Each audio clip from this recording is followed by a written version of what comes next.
మరి నేను పార్టీ నుండి వచ్చినటువంటి లేఖలో ప్రత్యేకంగా 2 అంశాల మీద మాట్లాడదలుచుకున్నాను.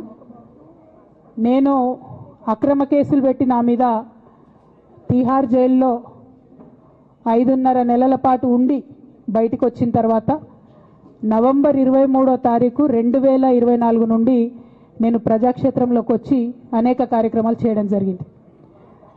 మరి నేను చేసినటువంటి పనులలో మొట్టమొదటిది ఒక బిడ్డ హాస్టల్లో చనిపోతే ఆమెను విజిట్ చేసి అట్లానే గురుకులాల్లో జరుగుతున్నటువంటి అన్యాయాల మీద మొట్టమొదటి కార్యక్రమం తీసుకొని నేను మాట్లాడినా. ఆ తర్వాత బీసీలకు జరుగుతున్నటువంటి అన్యాయం, కాంగ్రెస్ పార్టీ మేనిఫెస్టోలో ఇచ్చినటువంటి 42% హామీ కోసము పెద్ద ఎత్తున నేను పనిచేయడం జరిగింది. అట్లానే మహిళలకు 2500 ఇవ్వాలని చెప్పి పోస్ట్ కార్డు ఉద్యమాన్ని నేను చేపట్టడం జరిగింది. పెద్దవాళ్లకు పెన్షన్లు పెంచాలని నేను ఉద్యమాలు చేయడం జరిగింది.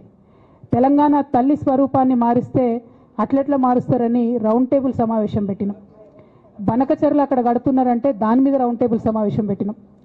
ఓవరాల్గా తెలంగాణ ప్రాజెక్టులు, అందుబాటులో ఉన్నటువంటి నీళ్లు, వీటన్నిటి మీద కూడా రౌండ్ టేబుల్ పెట్టినాం. భద్రాచలం దగ్గర 5 గ్రామాలు ముంపు సమస్య ఉంది, ఎవరు పట్టించుకుంటలేరంటే వాళ్ళని పిలిపించుకొని రౌండ్ టేబుల్ సమావేశం పెట్టి ప్రభుత్వం మీద ఒత్తిడి తీసుకొచ్చే కార్యక్రమం చేసినాం. ముఖ్యమంత్రి గారి సొంత జిల్లా మహబూబ్ నగర్లో భూ నిర్వాసితులకు అన్యాయం జరుగుతుందంటే నారాయణపేట నియోజకవర్గం వెళ్ళి వాళ్లకు మద్దతుగా మేము నిలబడి రావడం జరిగింది.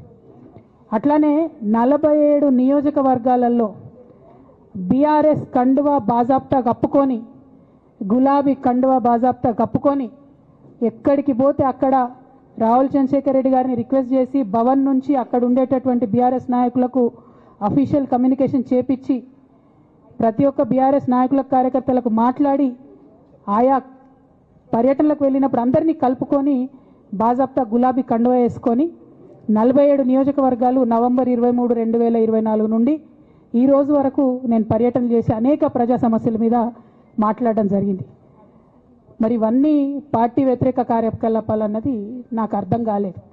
ఎట్లా వ్యతిరేక కార్యకలాపాలు అవుతాయన్నది కూడా ఒకసారి పార్టీ పెద్దలు పునరాలోచించుకోవాలని చెప్పి నేను రిక్వెస్ట్ చేస్తూ ఉన్నాను. అదేవిధంగా మరి బీసీల కోసం నేను పోరాటం చేస్తుంటే అట్లెట్లా మాట్లాడుతుంది, ఇట్లెట్లా మాట్లాడుతుంది, పార్టీకి వ్యతిరేకంగా మాట్లాడుతుంది.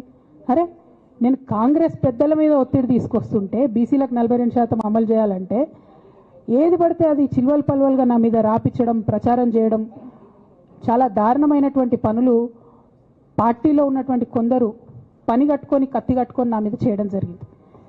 అట్లానే నేను ఒక మాట ఏమన్నా, సామాజిక తెలంగాణ సాధన కోసం నేను కట్టుబడి ఉన్నా అన్న. దానిలో తప్పేముంది? అసలు నాకు జన్మనిచ్చినటువంటి నా తండ్రి, ఈ ప్రాణాన్ని భిక్షగా ఇచ్చినటువంటి నా తండ్రి, ఆయన చిటికెన వేలు పట్టుకొని నేను ఓనమాలు నేర్చుకున్న ఉద్యమాలు ఎట్లా చేయాలని, ఆయన చిటికెల వేలు పట్టుకొని ప్రజలంటే ఏంది, ప్రజా సమస్యలు అంటే ఏంది, ఎందుకోసం దాని మీద గలమెత్తాలని చెప్పి నేను నేర్చుకున్నా. ఆ నాయకుడి స్ఫూర్తిగానే నేను సామాజిక తెలంగాణ మాట్లాడినా. భారతదేశం మొత్తంలో ఇన్ని రాష్ట్రాల్లో ముఖ్యమంత్రులు అయితే 75 ఏళ్ళ స్వతంత్ర భారతదేశం, 79 ఏళ్ళు స్వతంత్ర భారతదేశంలో దళితులకి 3 ఎకరాల భూమి ఇస్తా అని చెప్పినటువంటి ఏకైక గొప్ప నాయకుడు కేసీఆర్ గారు. ఆయన దగ్గర నుంచే కదా నేను సామాజిక తెలంగాణ ఎజెండా నేర్చుకున్నది. బీసీలకు ఎవరు వృత్తి పనిదారులు ఉంటే వాళ్ళకి చేయూతనిస్తా అని చెప్పినటువంటి ఏకైక ముఖ్యమంత్రి కేసీఆర్ గారు. చెప్పినట్టుగా డబ్బులు ఇచ్చిండు కూడా. ప్రతి కులాన్ని కాపాడుకునే ప్రయత్నం చేసిండు. అది కాదా సామాజిక తెలంగాణ? నేను మే 1 నాడు లేబర్ డే రోజు మాట్లాడితే దాన్ని చిల్వల్ పలువలు చేసి సామాజిక తెలంగాణ పేరుతోని కవిత పార్టీ పెడుతుందని చెప్పి నేను నిన్న చెప్పిన 2 పేర్లు పని కట్టుకొని నా మీద దుష్ప్రచారం చేసిండ్రు. నేనేమైనా తప్పు మాట్లాడినా? బీఆర్ఎస్ పార్టీ వ్యతిరేకమా సామాజిక తెలంగాణ నినాదానికి? బీఆర్ఎస్ పార్టీకి సామాజిక తెలంగాణ అవసరం లేదా? భౌగోళిక తెలంగాణ వస్తే సరిపోతుందా? బంగారు తెలంగాణ కావాలని కేసీఆర్ గారు ఇచ్చిన నినాదమే కదా. బంగారు తెలంగాణ అంటే ఏంది? హరీష్ రావు ఇంట్లో బంగారం ఉంటే, సంతోష్ రావు ఇంట్లో బంగారం ఉంటే బంగారు తెలంగాణ అవుతుందా? కాదు కదా. ప్రతి ఒక్క సమాజం బాగుంటేనే బంగారు తెలంగాణ అవుతుంది. నేను అదే కదా మాట్లాడినా. దానికి ఇష్టం వచ్చినట్టు నా మీద స్టోరీ లేపిస్తే నేను భవన్లో పోయి కూర్చొని బాజాప్తా, ఎక్కడో కాదు, బయట ప్రెస్ మీట్ పెట్టలేదు, ఏ ప్రెస్ క్లబ్లో పెట్టలేదు, డైరెక్ట్గా తెలంగాణ భవన్, నా ఆఫీస్ అండి, నా పార్టీ భవన్లో పోయి కూర్చొని నేనేం చెప్పినా, నా మీద కుట్రలు జరుగుతున్నది, నా మీద విష ప్రచారం జరుగుతున్నది అని చెప్పిన. నేను రామన్నను బుజ్జగించి గడ్డం పట్టుకొని అడుగుతా ఉన్నా, అన్న నీ చెల్లెని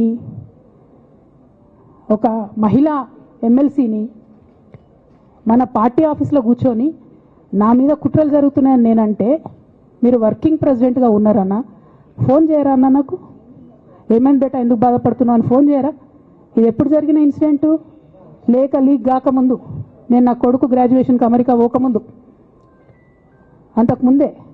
మరి మీరు వర్కింగ్ ప్రెసిడెంట్ కదన్నా, నేను పార్టీ ఎమ్మెల్సీని కదా. చెల్లెలు అన్న బంధుత్వాలు పక్కన పెడదాం ఒక్క నిమిషం. ప్రొఫెషనల్ సెటప్లో ఒక పొలిటికల్ పార్టీలో ఒక మహిళా ఎమ్మెల్సీ భవన్లో కూర్చొని నా మీద కుట్రలు జరుగుతున్నాయంటే మీరు మాట్లాడినరా అన్న? 103 రోజులు అయిపోయిందన్న ఇయ్యాలటికి, ఒక్క మాట మాట్లాడినరా? కేసీఆర్ గారు